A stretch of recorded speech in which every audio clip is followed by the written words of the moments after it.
Alright. Hello, it's Birdy again. It's near the middle of May.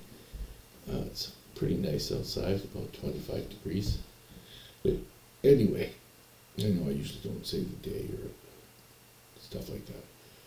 So, 22 and 23 years old in my life. Done college, got my black belt in Kung Fu, got everything done that I needed to get done at the time I was doing it. And I'm working at the bakery again. And I'm learning about doing readings. Now, I don't know how to read palms or tarot cards at the time, so I bought a lot of books on how to do this kind of stuff. And also, the zodiac signs and stuff like that, and the stars and all that kind of thing.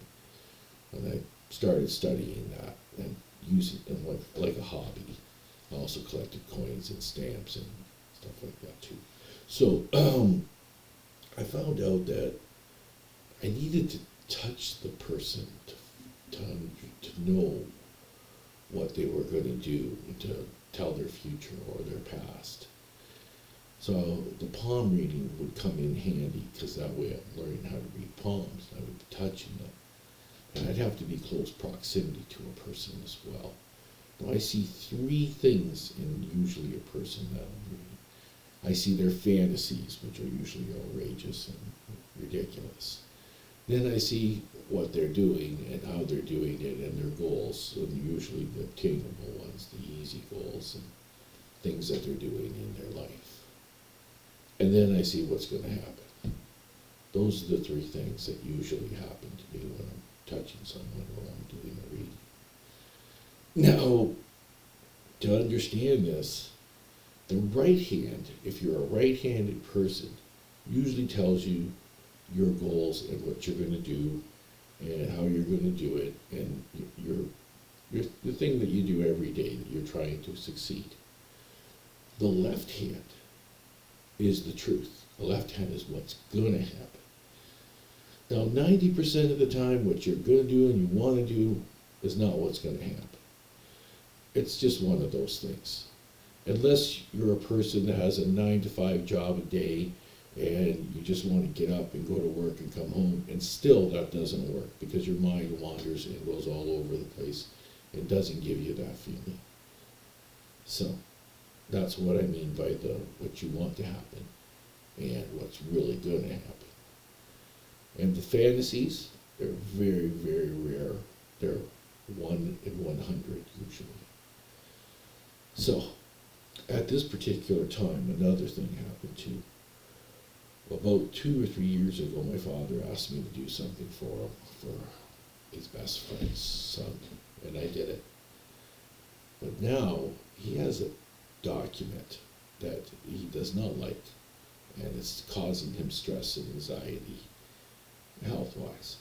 And he said to me, he says, "Can you make this go away?" And I said, "Dad, you give me the document." So I read it. I'm not going to go into details of what it said or what it was about.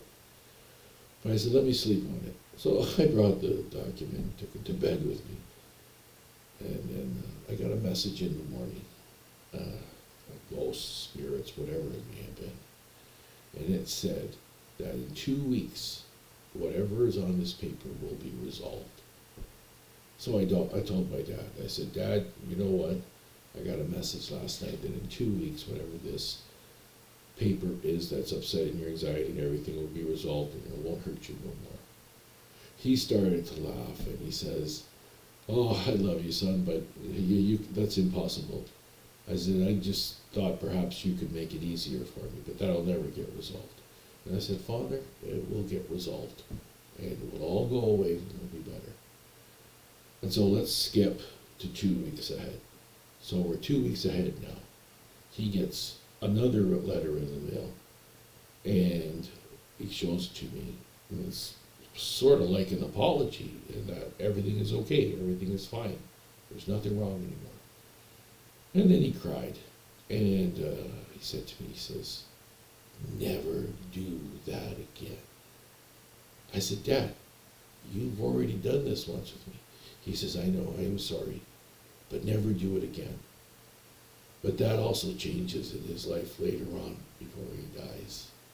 And he tells me to continue to do what he told me not to do. You understand? It's a tough one. But the readings are getting better, and I'm doing a lot better. Relationships are not so great, because every time I touch someone, I see what they want, what they're going to do, and their fantasies. 90% of the time I'm not in there. But there's pleasure, and that's nice. And I'm in there for some of that. But that's about it. I'll talk to you later. Birdie's going off.